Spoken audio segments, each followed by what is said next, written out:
Hello दोस्तों, बात करते हैं रिलायंस कम्युनिकेशन की। ₹2.95 का स्टॉक है। 3.5% की रैली और बहुत बेहतरीन वॉल्यूम स्टॉक में ट्रेड हुआ था प्रीवियस डे में।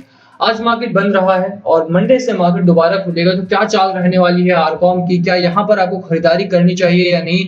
छोटा स्टॉक है, बहुत सारे लोगों को लग रहा है कि छोटा स्टॉक है, यहाँ पर खरीदारी करके कितना पैसा बनेगा, क्या टारगेट लेकर के चलें? और जिन लोगों ने ऑलरेडी बाय कर रखा है, क्या ट्रेडिंग के पर्पज से इस स्टॉक को खरीद सकते हैं या फिर इन्वेस्टमेंट लॉन्ग टर्म के लिए अगर हम इन्वेस्टमेंट करें तो क्या फ्यूचर होने वाला है इस कंपनी का, सब कुछ बताएंगे इस वीडियो में। चलिए स्टार्ट करते हैं। बट उससे पहले अगर आप चैनल पे नए हो तो प्लीज चैनल को सब्सक्राइब कर दो and hit that bell icon ताकि आपको नोटिफिकेशन मिल सके। चलिए स्टार्ट करते हैं। बात करिए रिलायंस कम्युनिकेशन की। ₹2.95 का स्टॉक है और 22 मिलियन शेयर्स यहाँ पर ट्रेड हुए हैं। सबसे पहले एक हफ्ते का चार्ट देखेंगे आप तो बहुत ही वॉलेटाइल चार्ट रहा है। और यही नहीं, एक हफ्ते का ही नहीं, अगर आप प्रीवियस कई दिनों का चार्ट देखेंगे तो वो एक रेंज में ट्रेड करता हुआ दिखाई देता है। एक अच्छा खासा हाई लगाया था ₹4.95 का और उसके बाद स्टॉक आपका उसी रेंज में लगातार बना हुआ है। ठीक है, तो ये तो कैंडलस्टिक चार्ट है, बट अगर आप इस चार्ट को देखेंगे तो बेहतर समझ पाएंगे कि एक साल में स्टॉक ने कहां से कहां किया है। ₹2.95 2.40 से स्टार्ट हुआ था हमारा साल और वहीं पर एटलीस्ट यहाँ पर 2.95 के आसपास 9 सितंबर को भी यहीं पर है। तो एक साल में आपको कोई खास रिटर्न यहाँ पर मिलता हुआ दिखाई नहीं देता है। पिछले दिनों अगर आप देखेंगे तो बाजार की तेजी के साथ स्टॉक में बहुत अच्छी तेजी जरूर देखने को मिली थी। 4.85 तक स्टॉक आपका ट्रेड होता हुआ दिखाई दिया था और उसी की वजह से बहुत सारे लोगों ने स्टॉक में खरीदारी करने का डिसीजन भी लिया था। तो क्या यहाँ पर स्टॉक को आपको रखना चाहिए for the long term, short term? क्या करना है वो बताएंगे, बट उससे पहले एक खबर पर नजर डाल लेते हैं। देखिए, रिलायंस कम्युनिकेशन की खबर आई थी कल के दिन में, जहां पर ये न्यूज ऑफ द डे भी था।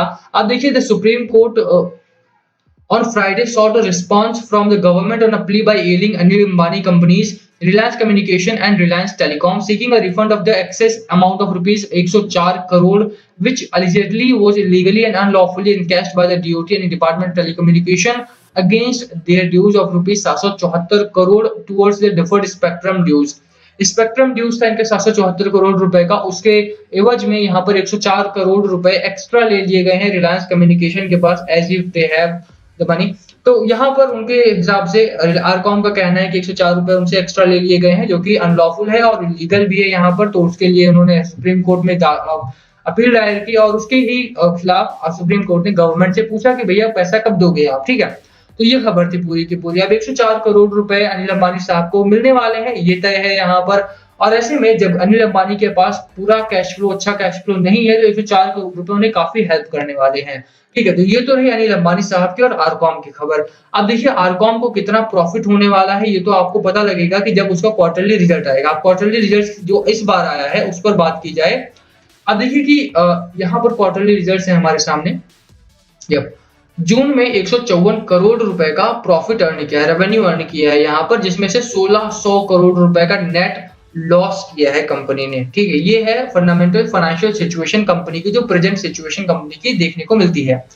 दिसंबर 2018 में ये जो लॉस था वो 238 करोड़ का था, जो कि बढ़ता हुआ यहाँ पर आप देख सकते हैं, और वो अभी भी 1607 करोड़ का लॉस कंपनी ने दिखाया है। लगातार रेवेन्यू जो रहा है 1083 करोड़ से घट करके 150 करोड़ का रेवेन्यू रह गया है। और एक्सपेंसेस की बात करें, एक्सपेंसेस ज्यादा हैं और मार्जिन यहाँ पर कुछ खास देखने को नहीं मिलता है। ठीक है, आरकॉम में ये तो तय है कि अगर आप फाइनेंशियल सिचुएशन देखेंगे तो कंपनी बहुत अच्छा कर नहीं रही है। और चार्ट पैटर्न की अगर आप बात करेंगे, चार्ट पैटर्न की खैर बात करेंगे, अभी फाइनेंशियल सिचुएशन देखिए यहाँ पर, तो फाइनेंशियली कंपनी बहुत अच्छा नहीं कर रही है। अगर आपने इन्वेस्टमेंट की है, अब देखिए 30,000 करोड़ का लॉस था यहाँ पर सितंबर 2019 में, उसके बाद 10,000 करोड़ का एक रिकवरी पैटर्न जरूर देखने को मिल रहा था बीच में, बट देन अगेन वही सिचुएशन प्रिवेल करती है। अब एनुअल रिजल्ट की बात करते हैं यहाँ पर कि एनुअल रिजल्ट कैसा है कंपनी का। तो एनुअल रिजल्ट में भी आप देखिए कि 20,000 करोड़ का रेवेन्यू कमाने वाली कंपनी इस समय पर 780 करोड़ का रेवेन्यू कमा रही है। और अगर आप बात करें प्रॉफिट की तो 882 करोड़ का प्रॉफिट कर रही थी, उसके बाद लगातार यहाँ से प्रॉफिट घटता चला गया। लास्ट ईयर में 10,000 करोड़ का लॉस किया था और इस साल में 200 करोड़ का लॉस किया है यहाँ पर। तो कहीं ना कहीं नेट प्रॉफिट में खासा गिरावट देखने को मिलती है।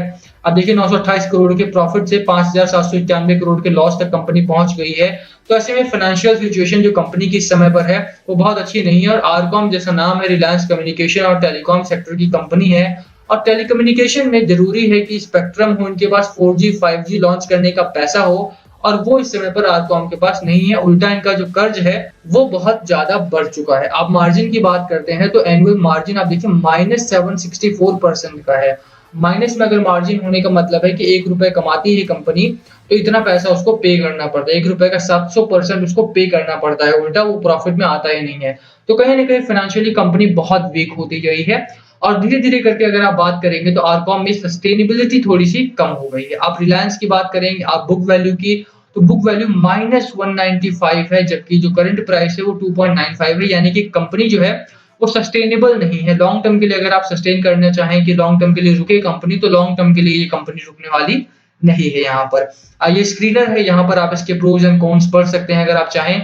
तो कोई फायदा नहीं है लिखा हुआ, सिर्फ नुकसान लिखे हुए हैं यहाँ पर होल्ड करने के, अगर आप इस कंपनी को होल्ड करते हैं तो। तो करना क्या है आपको, अगर आपने 4 रुपए पर बाय किया है, इस पॉइंट पर बाय किया है, या आपने इस समय पर बाय किया है, कल परसों में बाय किया है, तो आपको क्या करना चाहिए? देखिए खबर इस समय पर क्या है वो उस पर ध्यान दीजिए।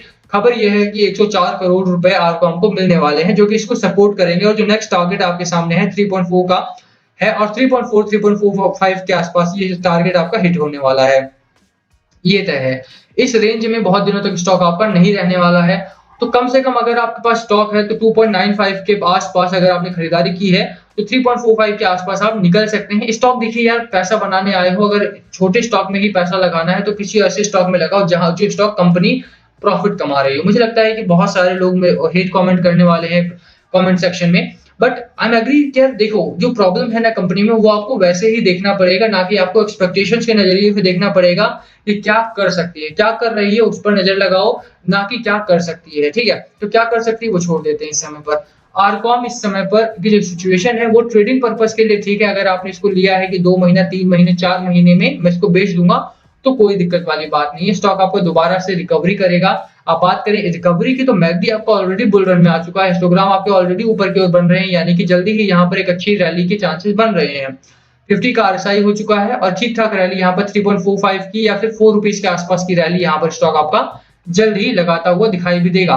बट वहां से खरीदारी करने की राय मेरी नहीं रहेगी। आप यहाँ तक प्रॉफिट कमाइए, उसके बाद बेचिए, और उसके बाद जब दोबारा से नीचे आ जाए, यहाँ तक जाएगा और उसके बाद दोबारा नीचे आता है, तो यहाँ पर दोबारा खरीद सकते हैं और ट्रेडिंग के लिए इसको रख सकते हैं, कोई दिक्कत वाली बात नहीं है। ठीक है, तो लॉन्ग टर्म के लिए इसको विचार ना करें तो ज्यादा बेहतर है। बाकी लास्ट कॉल आपका होना चाहिए। मार्केट, अगर आप बात करें, मार्केट का मूड और सेंटीमेंट दोनों बहुत पॉजिटिव है। बड़े स्टॉक्स को इस बार प्रेफरेंस मिल रही है। Large cap are in trend, तो लार्ज कैप में इन्वेस्टमेंट कर सकते हैं आप। डीआईआई, एफआईआई की बात करें, खरीदारी बहुत जोरों की चल रही है यहाँ पर। ट्रेंडिंग स्टॉक्स की अगर आप बात करें, इससे पहले मैंने ट्राइडेंट और यूको बैंक पर एक वीडियो अपलोड किया है, आप जाकर के उसे देख सकते हैं। एंड उस वीडियो को देखने के बाद आपको पता लगेगा कि कहां पर आपको पैसा लगाना है। 40% का आपको टारगेट दिया गया है यूको बैंक में बाय आईसीआईसीआई डायरेक्ट की तरफ से। तो ऐसे स्टॉक में पैसा लगाओ जहां पर शॉर्ट टर्म में अच्छा खासा मुनाफा कमा सको। बाकी आरकॉम में आप 3.45 पे निकल सकते हैं। बाकी लास्ट कॉल आपका होना चाहिए। क्या करना है क्या नहीं, प्लीज कमेंट करके शेयर करना। कुछ पूछना हो तो प्लीज कमेंट करो। बाकी वीडियो यहीं खत्म कर रहे हैं। पसंद आए तो लाइक करना, चैनल पे नए हो तो सब्सक्राइब किए बिना मत जाना। Thank you for watching.